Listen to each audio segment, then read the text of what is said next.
நம்ம இப்போ பார்க்க போகிறது யூனிட் 1ல மாடியூல் 3. மாடியூல் 2ல ஹோம்ஒர்க் கொடுத்துருக்கோம். அந்த ஹோம்ஒர்க்குக்கு ஆன்சர் ஜனவரி 28. சரியாக வருதான்னு செக் பண்ணிக்கோ. இப்போ சம் பார்க்கலாம். சம் பார்க்குறதுக்கு ஸ்டெப்ஸ் ரொம்ப இம்பார்ட்டன்ட். ரிமைண்டர் பண்ணிக்கோ. Next problem number 2 heading when due date is not given.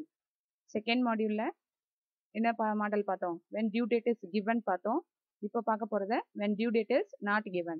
not givenனா சம்மில் வந்து டியூ டேட் கொடுத்துருக்க மாட்டாங்க, நீ கால்குலேட் பண்ணும். அப்போ என்ன கொடுத்துருப்பாங்க? பில்லோட டேட்டு கொடுத்துருப்பாங்க. அதுலேயே மாடல் என்னது? Amount paid in different instalment. Sum பாரு. Mister Komal had accepted the undermentioned bills payable to Suman. Komal என்ன பண்ணுறாரு? சுமனுக்கு வந்து இந்த ஃபாலோயிங் பில்லுலாம் எழுதி கொடுக்குறாரு. டேட் ஆஃப் அக்செப்டன்ஸ், டேர்ம்னா என்னது? பில்லோட மந்த்து, அமௌண்ட்டு, ஒரு 5 பில்லு எழுதி கொடுக்குறாரு. Komal desired to pay the aggregate of all these bills on such a date as would involve no profit or loss to either of them and Suman agrees. Komal என்ன decide பண்ணுறது? Total அமௌண்ட்டையும், அக்ரிகேட்னா என்னது? Total அமௌண்ட்டையும் ஒரு டேட்டில் கொடுத்துறேன், எந்த ஒரு ப்ராஃபிட்டும் லாஸும் யாருக்கும் வராது அப்படிங்கிறாரு. சுமன் அதுக்கு அக்ரி பண்ணுறாரு. Find out the date of this proposed payment. Find out the date அது எந்த டேட்டுன்னு கண்டுபிடி அப்படின்னு சொல்லியிருக்காங்க. அப்போ அது என்னது? Average due date. Calculate average due date. Okay, இப்போ சொல்யூஷன் பாரு. எப்பயும் போல் டேப்லர் காலம் போட்டுக்கோ. Heading calculation of average due date. Base date எதா எடுக்க போகிற அப்படின்னு பார்க்கணும். 4 காலம் போட்டுக்கோ. Due date, amount, number of days from base date, product. Due date வந்து லாஸ்ட் மாடியூலில் வந்து கொடுத்துருந்தாங்க, அவங்களே சம்மில் கொடுத்துருந்தாங்க, நீ அப்படியே எடுத்து எழுதிட்ட. இந்த மாடியூலில் வந்து பில் டேட்டு தான் கொடுத்துருக்காங்க, டியூ டேட் நம்ம தான் கண்டுபிடிக்கணும். அப்போ பாரு, ஃபஸ்ட்டு பில் டேட் பாரு. 15th September 1990. பில்லோட month 2 months. அப்போ 15th செப்டம்பரோட 2 months ஆட் பண்ண. செப்டம்பருக்கு அடுத்த அக்டோபர், நவம்பர். அப்போ நவம்பர் 15 வரும். பில்லுனா எப்பயுமே என்ன பண்ணணும்? 3 days கிரேஸ் டேஸை ஆட் பண்ணணும். அப்போ 15 + 3னா 18th November. 18th November 90. Next டிரான்சாக்ஷனுக்கு 10th அக்டோபர் ப்ளஸ் 2 monthsனா அக்டோபருக்கு அடுத்த நவம்பர், டிசம்பர். 10 + 3னா 13th December. Next 30th November plus 3 monthsனா நவம்பருக்கு அடுத்த டிசம்பர், ஜனவரி, பிப்ரவரி. 30th பிப்ரவரி வரும். ப்ளஸ் 3னா பிப்ரவரிக்கு அடுத்து என்னது? மார்ச். அப்போ 3rd மார்ச் இயரும் மாறிடும். 91. 3rd March 91.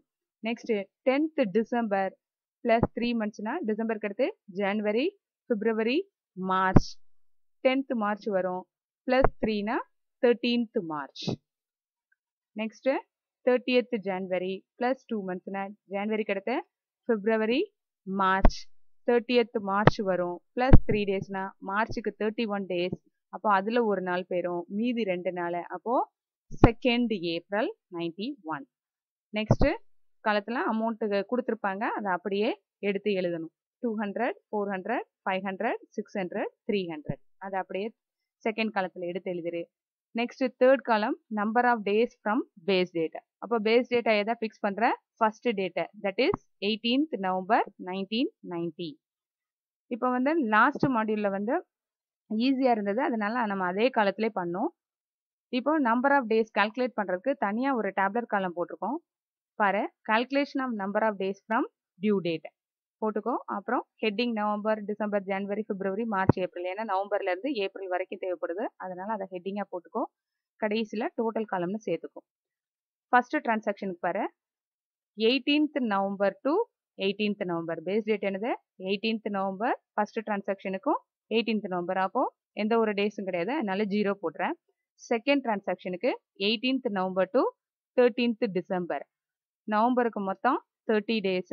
அப்போது நவம்பரில் 30ல் 18 போச்சுன்னா ரிமைனிங் 12. இங்கே வந்து அவங்க டிசம்பர் 13th. அப்போது டிசம்பருக்கு ஒரு 13 நாள். அப்போ 12 + 13 25 நாள்.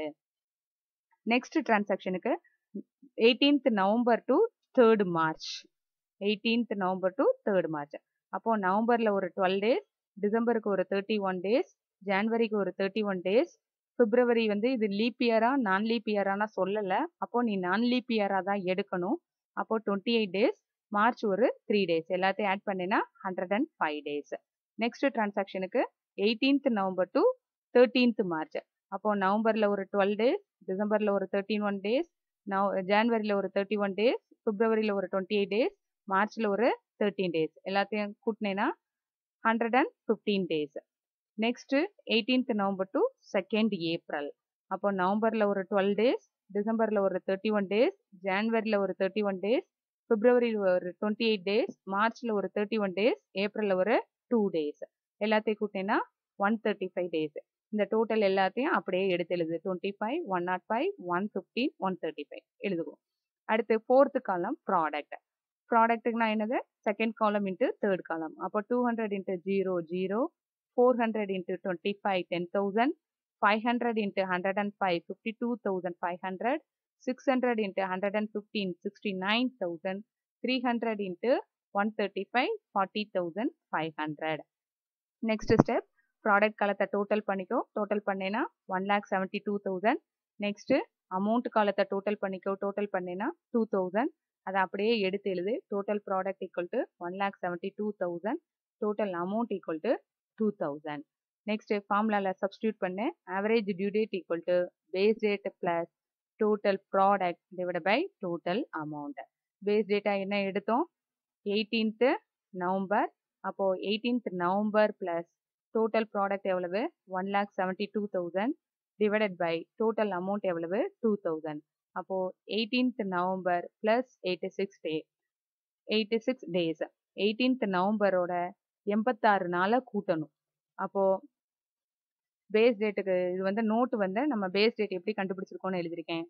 18th நவம்பரோட 86 நாளை கூட்டினேன்னா உனக்கு வர்ற ஆன்சர் என்னது? 12th பிப்ரவரி 1991.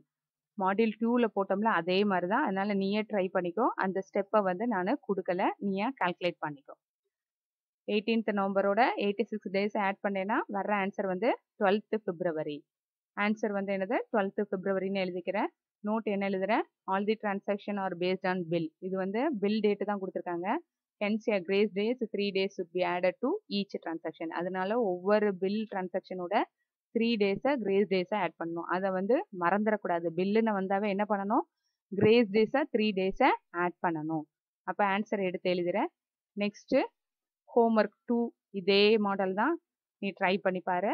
இதோட ஆன்சரை நெக்ஸ்ட் மாடியூலில் கொடுப்பேன். சரியா? இதே மாடல் தான், வேற ஒன்றும் இல்லை. பில் டேட்டு கொடுத்துருக்காங்க, நீ டியூ டேட் கண்டுபிடிச்சி ஆவரேஜ் டியூ டேட் கண்டுபிடிக்கணும். அவ்வளோதான். நெக்ஸ்ட்டு இதே சம் வந்து பேஜ் நம்பர் 7ல் இருக்குது, நீ ரெஃபர் பண்ணிக்கோ. Reference book same one, website ரெஃபரன்ஸும் சேம் ஒன். தேங்க்யூ.